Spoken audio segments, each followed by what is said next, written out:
তিনটা বৈশিষ্ট্য হলো আল্লাহ তাআলা দুনিয়ার বুকে যত নবী, যত পয়গম্বর, আল্লাহর পক্ষ থেকে যত মেসেঞ্জার পাঠিয়েছেন, সবাইকে আল্লাহ তাআলা রব্বুল আলামিন উসওয়ায়ে হাসানা, শ্রেষ্ঠতম চরিত্র আল্লাহ তাআলা সবাইকে দান করেছেন। উত্তম চারিত্রিক বৈশিষ্ট্য আল্লাহ তাআলা সমকালীন সময়ের ভিতরে যিনি নবী, তাকে আল্লাহ তাআলা শ্রেষ্ঠ চরিত্রের ধন দান করেছেন। দুই নম্বরে আল্লাহ রাব্বুল আলামিন প্রত্যেক পয়গম্বরকে মুজিজা দান করেছেন। সব নবীরাই মুজিজা পেয়েছেন। এটা আল্লাহর পক্ষ থেকে দেওয়া তাদের জন্য নিদর্শন। আল্লাহর পক্ষ থেকে পয়গম্বরদের জন্য তাদের অকাট্য সত্যতা প্রমাণের জন্য জালেমদের চ্যালেঞ্জ হিসেবে আল্লাহ রাব্বুল আলামিন তাদেরকে দান করেছেন মুজিজা। সকল নবীকে আল্লাহ মুজিজা দান করেছেন।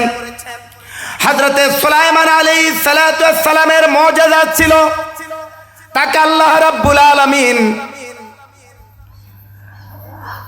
উড়োজাহাজের মুজিজা দিয়েছিলেন।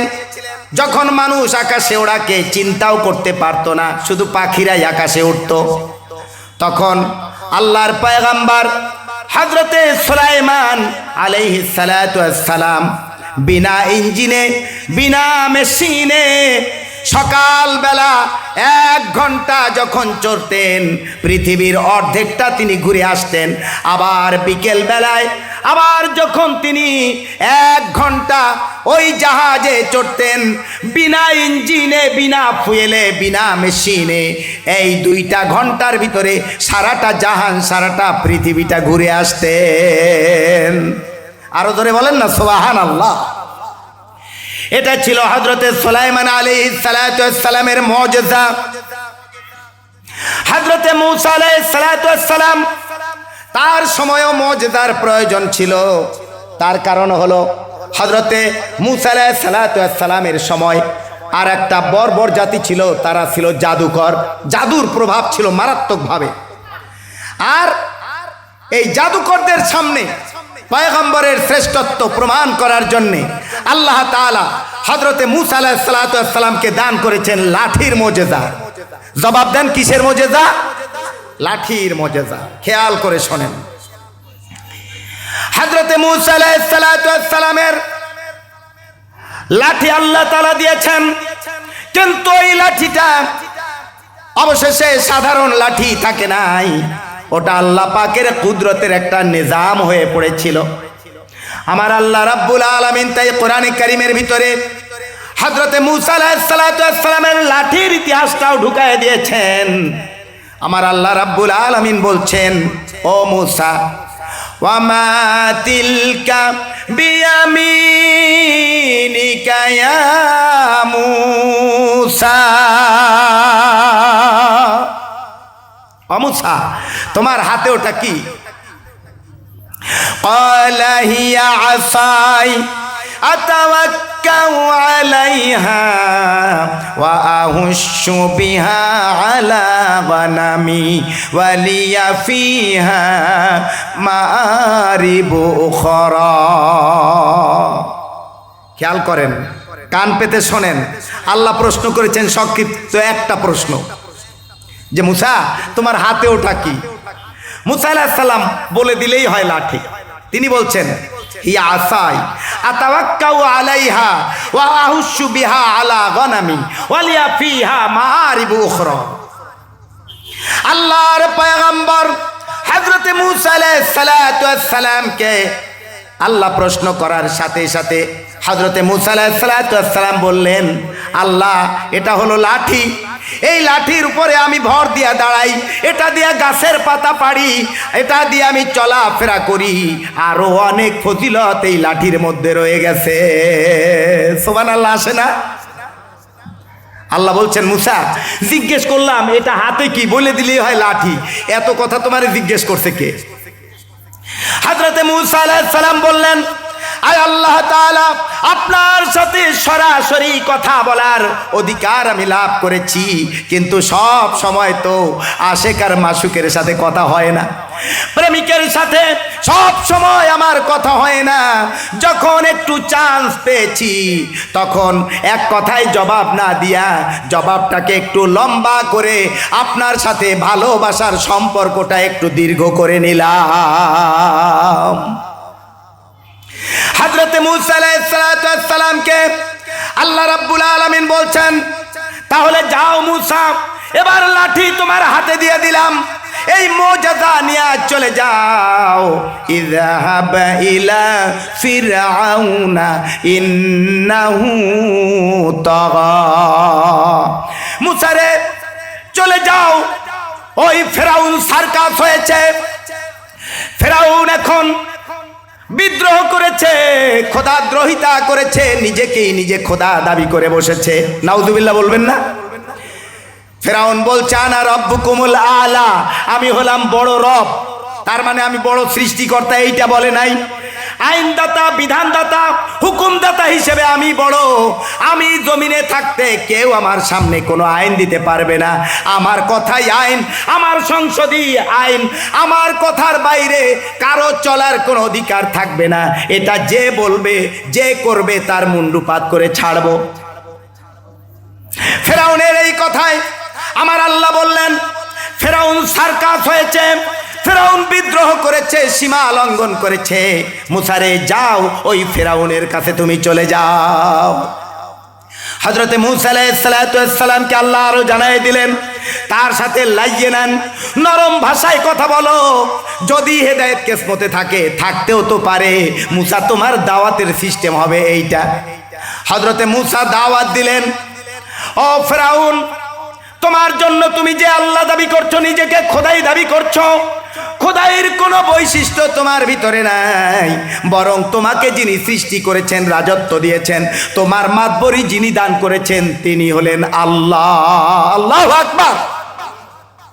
চোরে না শোনে ধর্মের কাহিনী। ফেরাউন বলল, মূসা রে, আমি বড় আল্লাহ, আমি বড় খোদা না, তোমার রব বড় খোদা, চ্যালেঞ্জ হবে, এত সহজ না, আমি ছেড়ে দেব না। কাই কি চ্যালেঞ্জ করবা? ওই যে আগে বলছিলাম, মনে আছে কিনা, ওই সময়টা ছিল জাদুর প্রভাব। ফেরাউন বলল, দেশ বিদেশের আন্তর্জাতিক খ্যাতি সম্পন্ন বিখ্যাত জাদুকরদেরকে আমি একত্রিত করব ময়দানে, সবচাইতে জাতীয় স্টেডিয়ামে তাদেরকে একত্রিত করব। সেই জায়গায় ও মূসা, আমার জাদুকররা একত্রিত হবে, আর তোমার যারা সাথী আছে, তোমার আল্লাহর পক্ষ থেকে যে মুজিজা আছে তা নিয়ে তুমি দাঁড়াবা। যদি আমার চ্যালেঞ্জের মোকাবেলায় আমার যারা জাদুকররা আছে তাদের জাদু যদি তোমার চাইতে শ্রেষ্ঠত্বের জায়গা পায়, তাহলে তুমি আমাকে খোদা মাইনা নিবা, আর যদি তা না হয় তোমার খোদাকে আমি মেনে নেব। হযরত মূসা আলাইহিস সালাম বললেন, মানলাম। সুবহানাল্লাহ বলবেন না? ময়দানে জাতীয় স্টেডিয়ামে একত্রিত হলো ফেরাউনের আনিত দাওয়াতকৃত লক্ষ লক্ষ জাদুকর, খ্যাতিমান জাদুকরেরা সব একত্রিত হলো। একত্রিত হয়ে এবার তারা তাদের মন্ত্র চালনা করছে। সুমন্ত্র ছু বলে এক একজনের রশি ছাড়ে, বাঘ হয়ে যায়, আর একজনে আর একটা তুড়ি মারে, বড় একটা আপনার ওই কুমির হয়ে যায়। আবার কেউ একটা কিছু আঘাত করে, বড় বড় এক একটা ব্যাং হয়ে যায়, অনেক কিছু হয়ে যায়। হা করে হযরতে মূসা আলাইহিস সালামের দিকে তেড়ে আসে। আবার যখন সুমন্তর বলে, আবার ফেরাউনের জাদুকরদের ভিতর থেকে বড় অজগর সাপ এসে যায়। হযরতে মূসা আলাইহিস সালাম সাপ দেখে আর বাঘ সিংহ দেখে ভয় পেয়ে গেলেন। মনে মনে ভাবতে পারেন যে সাপ দেখে ভয় পাইবো, এটার আবার কোন পয়গাম্বর কয়? কি আপনাদের সেরকম মনে হয়? হ্যাঁ, সাপ দেখলে আবার ডরায় না কেডা? হ্যাঁ, সাপ লাগবে না, এই যে বড় বড় সাইজের যে বিগ সাইজের ব্যাং, ওগুলোরে আপনাদের দেশে কি বলে? হ্যাঁ, কি ব্যাং বলে? জবাব দিতে পারেন না? হ্যাঁ, ভাউয়া। ভাউয়া, এই যে ভাউয়া, এই ভাউয়া ব্যাং যদি দুই সাইড দিয়ে দুইটা, এই মাহফিলের ভিতরে এত লোক আপনারা সমবেত হয়েছেন, এর ভিতরে দুই সাইড দিয়ে যদি দুইটা ভাউয়া ব্যাং ঢুকতে পারে, তাহলে ভাউয়া ব্যাংকে লাভ দিবে দুইটা, জনগণ লাভ দিবে তার চাইতেও বেশি। কি কথা ঠিক না? এই যে দৌড় শুরু করবে, কি যে ঢুকছে তাও তো খেয়াল করবে না। অন্তত গোপীনাথপুরের মোড়ে দৌড়ে তারপর যাইয়া সবাই জিজ্ঞেস করবে আমরা দৌড়েই কেন। কি অবস্থা এরকম হবে না? ব্যাঙের অবস্থাই এই। আর সাপ তো আশা লাগবে না। সাপের কথা কোনো দুষ্ট ছেলে যদি খালি কয় ওরে সাপ সাপ, বাপরে বাপ কইয়া মাঠ খালি হয়ে যাবে, হুজুরে পলাবে আরো আগে। কি কথা ঠিক না? সুতরাং সাপের কথা শুনলেই মানুষ ডরায় যায়, সাপ দেখা লাগে না। হযরতে মূসা আলাইহিস সালামের ব্যাপারেও ব্যতিক্রম হলো না।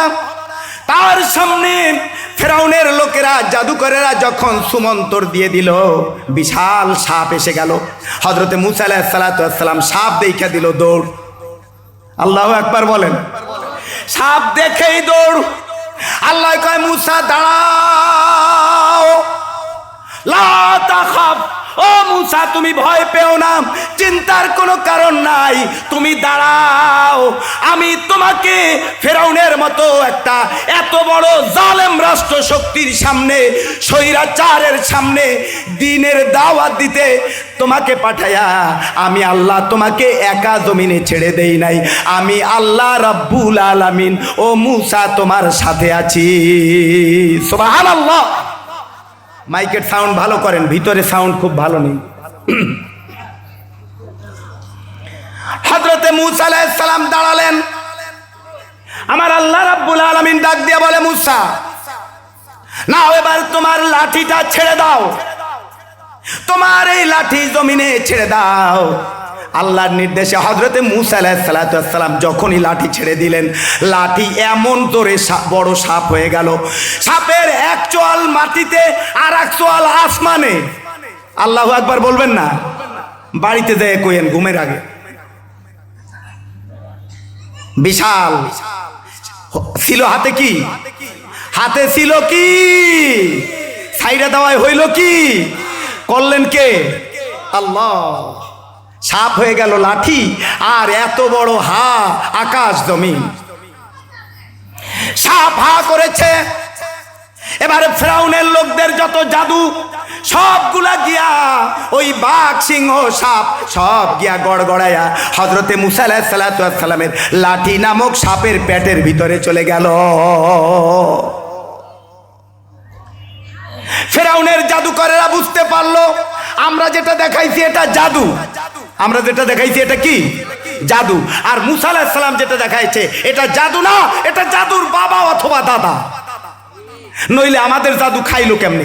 আমাগো জাদু গিলা ফেলাইছে যেটাই, অবশ্যই এই জাদু আমাদের জাদুর চাইতে অনেক বড়। এটা মহান কোন মালিক পরিচালনা করছে, অতএব এইটা আমাদের মতো জাদু না, এটা জাদুর বাবা দাদা হবে। সুবহানাল্লাহ। হযরতে মূসা আলাইহিস সালাম এর সামনে জাদুকরেরা সিজদায় পড়ে গেল। আমানতু বিরাব্বি মূসা ওয়া হারুন, আমরা মূসা এবং হারুনের আল্লাহর উপরে ঈমান আনলাম। সুবহানাল্লাহ বলেন। এদিকে আর আগাতে চাই না। এইভাবে আল্লাহ প্রত্যেক পয়গম্বরকে মুজিজা দান করেছেন। হযরত ঈসা আলাইহিস সালামকে আল্লাহ রাব্বুল আলামিন মুজিজা দান করেছেন। সেই মুজিজা ছিল হযরত ঈসা আলাইহিস সালাম কুষ্ঠরোগী কিংবা জন্ম অন্ধ, তার গায়ে যদি হাত বুলাই দিতেন সাথে সাথে ওই জন্ম অন্ধের দৃষ্টিশক্তি খুলে যেত। কুষ্ঠরোগী বিনা ঔষধে ট্রিটমেন্ট হয়ে যেত তার হাতের ছোঁয়ায়। আবার তিনি পুরানো কবরের সামনে যখন দাঁড়ায় বলতেন কুম বিইজনিল্লাহ, আল্লাহর হুকুমে দাঁড়ায় যাও। ওই মৃত ব্যক্তি কবর থেকে দাঁড়ায় গিয়া হযরতে ঈসা আলাইহিস সালামকে সালাম দিত। এইভাবে করে আল্লাহ তাআলা সব নবীকে সব পয়গম্বরকে মুজিজা দান করেছেন। আমি আর সামনে এগোলাম না, কিন্তু এই নবীগণ যখন দুনিয়া থেকে চলে গেছেন, সব নবী তার মুজিজা সাথে নিয়ে চলে গেছেন।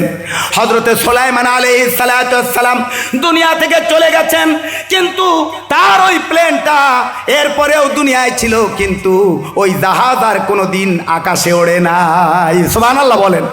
হযরতে মূসা আলাইহিস সালাম দুনিয়া থেকে চলে গেছেন, তার ওই লাঠি তারপরেও দুনিয়ায় ছিল, কিন্তু ওই লাঠি আর কোনোদিন সাপ হয় নাই। হযরতে ঈসা আলাইহিস সালামের উম্মত যারা দাবি করে দুনিয়ার বুকে গোটা দুনিয়ায় ছড়ানো এই নাসারারা অনেক আছে, কিন্তু বিনা ঔষধে বিনা অপারেশনে কোনো জন্ম অন্ধকে তারা চিকিৎসা দিতে পারে না। আল্লাহু আকবার বলেন। আপনার আমার নবী আখিরি জামানার পয়গম্বর। আমি যেটা বলেছিলাম, আল্লাহ আমাকে শ্রেষ্ঠ নবী দান করেছেন আর শ্রেষ্ঠ কিতাব দান করেছেন। আখিরি জামানার পয়গম্বর নবী মুহাম্মদুর রাসূলুল্লাহ সাল্লাল্লাহু আলাইহি সাল্লামকে আমার আল্লাহ রাব্বুল আলামিন একটা না দুইটা না, 100 না 200 না, 3500-এর উপরে মর্যাদা দান করেছেন। সব মুজিজার শ্রেষ্ঠতম মুজিজা হলো আল্লাহর পক্ষ থেকে আনিত এই আল কোরআন। জোরে কন্না সুবহানাল্লাহ। আল্লাহর নবী দুনিয়া থেকে চলে গেছেন, কিন্তু তিনি কি কোরআন দুনিয়া থেকে আমাদের জন্য রেখে যান নাই? না, নিয়ে গেছেন। কোরআনকে আল্লাহর নবী কবরে নিয়ে গেছেন, এই কোরআন তিনি রেখে গেছেন। সেই কোরআন আজকে মাদ্রাসাগুলোতে কোরআনের এই চর্চা হয়। আর কোরআনের যদি সঠিক চর্চা আমরা করতে পারি, এই কোরআনে এমন কিছু নাই যা মানবতার জন্য প্রয়োজন আর আল্লাহ কোরআনে দেন নাই। কোরআনের ভিতরে বিজ্ঞান, কোরআনে বিজ্ঞান দিয়া ভরা, খতত্ত্ব, নৃতত্ত্ব, ভূতত্ত্ব সব এই কোরআনের ভিতরে। এই কোরআন এর ভিতরে রয়েছে আপনার মিরাসের বন্টন, এই কোরআনের ভিতরে রাজনীতি, অর্থনীতি, যত নীতি মানবতার জন্য প্রয়োজন, মানুষের জীবনের বাঁকে বাঁকে মোড়ে মোড়ে যত সমস্যা তার সমাধানের জন্য এই মহাগ্রন্থ আল কোরআনে আল্লাহ সব সমাধান দান করেছেন। জোরে কোন সুবহানাল্লাহ। সুতরাং এই কোরআন আল্লাহ তাআলা দিয়েছেন। অন্য কিতাবের ব্যাপারে আল্লাহ চ্যালেঞ্জ দেন নাই, কোরআনের ব্যাপারে আল্লাহ চ্যালেঞ্জ করেছেন। সুবহানাল্লাহ জোরে বলবেন না? কথা সংক্ষেপ করার জন্য আমি খুব দ্রুত এগিয়ে যাচ্ছি। আল্লাহ তাআলা বলছেন, এই কোরআন আমি নাজিল করেছি আর একে হেফাজতের দায়িত্ব আমি নিজে নিয়েছি। জোরে কন্না সুবহানাল্লাহ। এই জন্য এই দুনিয়া তামা তামা করে খুঁজলে আপনারা কোনো বড় গ্রন্থের একজন হাফেজ, কোনো ধর্মগ্রন্থ, সেটা ত্রিপিটক হোক, বাইবেল হোক আর জেন্দাবেস্তা হোক, যত ধর্মগ্রন্থ পৃথিবীর বুকে আছে, কোনো একটা ধর্মগ্রন্থের একজন হাফেজ পাতা পাতা করে খুঁজলেও পাওয়া যাবে না। কি কথা ঠিক না? কিন্তু কোরআনের হাফেজ, তাও 8 বছর বয়স, সেই সময় কোরআন মুখস্থ করে ফেলে। সুবহানাল্লাহ জোরে বলবেন না? কোরআনে কারীমের হাফেজ এই পৃথিবীর বুকে একজন দুইজন না, এখন কোরআনের হাফেজের সংখ্যাটা বর্তমান পৃথিবীতে 1,30,00,000-এর বেশি। দায়িত্ব নিয়েছেন কে? আল্লাহ। সুতরাং এই কোরআন হাফেজে কোরআন আর মাদ্রাসার মাধ্যমে আল্লাহ জীবন্ত রাখবেন যতদিন না কিয়ামত হয়। সুবহানাল্লাহ বলেন। এই কোরআনের মর্যাদা, কোরআনের ভিতরের শিক্ষা আমরা উপলব্ধি করতে পারি না, আমরা চাই না। এই জন্য আমাদের সন্তানদেরকে মাদ্রাসায়ও দিতে চাই না। কিন্তু মাদ্রাসার এমন শিক্ষাও বর্তমানে আছে, যেই শিক্ষা লাভ করলে ওই মাদ্রাসার ছাত্ররা আবার ইউনিভার্সিটিতে আপনার যদি তারা ইন্টারভিউ দেয়, ভর্তি পরীক্ষা দেয়, তাহলে দেখা যায় ঢাকা খ ইউনিট, ঘ ইউনিট, তারপরে বুয়েট, মেডিকেল সায়েন্স, জাহাঙ্গীরনগর বিশ্ববিদ্যালয়, সব জায়গাগুলোতে মাদ্রাসার ছাত্ররা 1st, 2nd, 3rd পজিশনটা নিয়ে নেয়। আল্লাহু আকবার। সুতরাং এই কোরআনে কারীম আল্লাহ তাআলা দিয়েছেন, এর ভিতরে কি আছে আমরা বুঝি না, আমরা উপলব্ধি করি না। কিন্তু আমি এই কথাটা বলে শেষ করতে চাই, সেটা হলো বর্তমান সময়ের একজন হিন্দু গায়ক, একটু খেয়াল করতেছেন সবাই না? বিরক্ত হচ্ছেন আপনারা? হ্যাঁ, একজন হিন্দু গায়ক, যুবকরা চিনবে, নাম হলো তার নকুল কুমার বিশ্বাস। কি তাই না? নকুল কুমার বিশ্বাস না? ইসলাম নিয়ে অনেক গান সে গাইছে, আলহামদুলিল্লাহ বলেন। আমি তার প্রশংসা করার জন্য বলিনি। কোরআন নিয়েও তিনি একটা গান গাইছে। কোরআনের হেফাজত আল্লাহ কেমনে করছে এটার প্রমাণ দিয়ে তিনি একটা গান গাইছে। ওই গানটা কি আমি একটু আপনাদেরকে শোনাবো? না থাক, দরকার নেই, আপনারা যেহেতু সবাই বলতেছে। হ্যাঁ, সবাই তো রাজি না শুনতে, কেমনে কি করি? সবাই শুনতে রাজি আছেন? লিল্লাহে তাকবীর, লিল্লাহে তাকবীর। দেখেন একজন অমুসলিম কোরআন নিয়ে তার কথা। যদি আগুন লেগে ধ্বংস হয় এই পৃথিবীর সব বইয়ের দোকান, তবু বিশ্ব থেকে হারাবে না পবিত্র কোরআন, বিশ্ব থেকে হারাবে না পবিত্র কোরআন। ও কোরআন পড়বে কেমন করে আগুনের ওই তেজ, আছে বিশ্বজোড়া লক্ষ কোটি কোটি কোরআনে হাফেজ। আল্লাহু আকবার। ও কোরআন পড়বে কেমন করে আগুনের ওই তেজ, আছে বিশ্বজুড়ে লক্ষ লক্ষ কোরআনে হাফেজ। তারা আবার ছাপায় আসমানি গ্রন্থ, ও ছাপায় আসমানি গ্রন্থ, বাঁচাবে ইসলামের মান, বিশ্ব থেকে হারাবে না পবিত্র কোরআন, বিশ্ব থেকে হারাবে না হাফেজের সম্মান। ওরে পাকিস্তানের জিয়া মরলো অ্যাক্সিডেন্টে ভাই, আমাদের দেশে একজন জিয়া ছিলেন আর ওই রকম পাকিস্তানেও একজন জিয়া ছিলেন, দুইও শাসক ভালো ছিলেন, বলেন আলহামদুলিল্লাহ। এই জিয়াউল হক তিনি আপনার প্লেনে করে রওনা করেছেন, কিন্তু ওই প্লেনের ভিতরে আমের কার্টুনের ভিতরে যে বোম ছিল ওটা উনি তো জানেন নাই, আর কোরআনও ওনার ওই প্লেনের ভিতরে কোরআনও একজেল ছিল। তো বোমা যখন ফাটলো আকাশে উঠে সব তছনছ হয়ে গেল। কবি বলছেন পাকিস্তানের জিয়া মরলো অ্যাক্সিডেন্টে ভাই, তার প্লেন পুড়ে ছাই হইল কোরআন পড়ে নাই। ও কোরআন যেমনি ছিল তেমনি আছে, কোরআন যেমনি ছিল কোরআন যেমন ছিল তেমনি আছে, একটা হরফ হয় না ইমলান, বিশ্ব থেকে হারাবে না পবিত্র কোরআন, বিশ্ব থেকে হারাবে না আলেমের সম্মান, বিশ্ব থেকে হারাবে না হাফেজের সম্মান। সুতরাং এই কোরআন আল্লাহ তাআলা হাফেজদের সিনার ভিতরে দান করেছেন। আমার হাতের বাম দিকে, আপনাদের হাতের ডান দিকে এই জামিউল উলুম মাদ্রাসায় ইনশাআল্লাহ হাফেজে কোরআন তৈরির কারখানা তৈরি হয়ে গেছে। আলহামদুলিল্লাহ বলবেন না? চলছে আলহামদুলিল্লাহ। বেশ কয়েকজন ইয়াতিম ছাত্ররাও আসছে একাডেমিক সাইডে। আল্লাহর রহমতে যদি আল্লাহ আমাকে বাঁচায় রাখেন, এই কমিটি যেভাবে সহযোগিতা করছেন, আমাদের কমিটিতে সভাপতি হিসেবে আছেন একজন তরুণ এম এ সালেক ভাই, আর একজন তরুণকে আমরা সেক্রেটারি হিসেবে, আরও মুরব্বী এবং তরুণদের আপনার কম্বিনেশনে একটা যোগ্য কমিটি এমনভাবে নেতৃত্ব দিচ্ছে, আমাকে সহযোগিতা করছে। আমি আল্লাহর দরবারে আশা রাখি আপনারা যদি সচেতন থাকেন এবং মাদ্রাসার শিক্ষা এখন যেভাবে আধুনিক, অর্থাৎ স্কুলে যা লেখাপড়া করায় সেই পুরো সিলেবাস মাদ্রাসার শিক্ষার ভিতরে অন্তত আমাদের এই মাদ্রাসায় পুরোপুরি আছে। আলহামদুলিল্লাহ বলবেন না? আর সাথে কোরআন হাদিসের এই শিক্ষাটা পাচ্ছেন আপনারা বোনাস হিসাবে।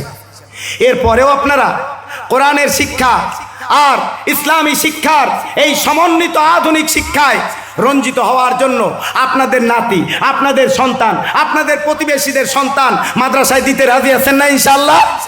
জোরে বলেন না কেন, রাজি আছেন না? আপনারা যদি আপনাদের সন্তানদেরকে, আপনাদের ছাত্রগুলোকে মাদ্রাসামুখী করতে পারেন, আমি আল্লাহর দরবারে আশাবাদী এই মাদ্রাসাটা ইনশাআল্লাহ অত্র অঞ্চলের ভিতরে আল্লাহ চাহে তো আল্লাহকে সাক্ষী রেখে আল্লাহর সাহায্য চেয়ে বলতে পারি অত্র অঞ্চলকে আলোকিত করার জন্য এই মাদ্রাসা একটা বাগানে পরিণত হয়ে যাবে ইনশাআল্লাহ।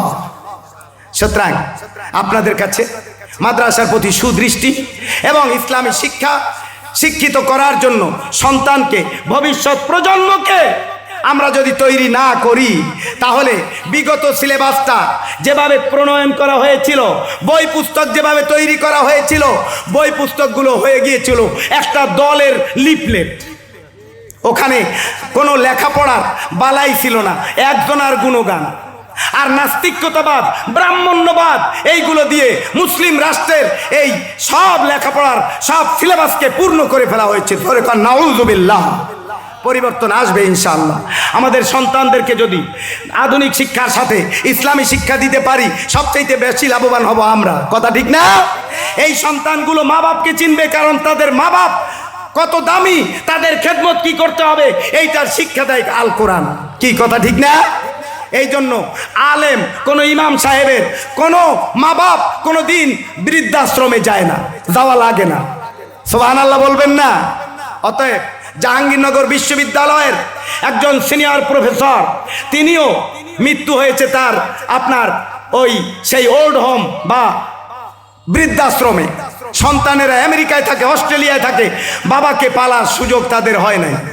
অথচ এই বাবা সব কিছু দিয়ে তাদেরকে লেখাপড়া করাইছে, বড় বানাইছে, বিরাট সন্তান বানাইছে। এই বিরাটেরা মা বাবার খোঁজ নেয় নাই। আর যদি ইসলামী শিক্ষা দিতে পারেন তাহলে ইনশাআল্লাহ হতাশ হওয়ার সম্ভাবনা নাই।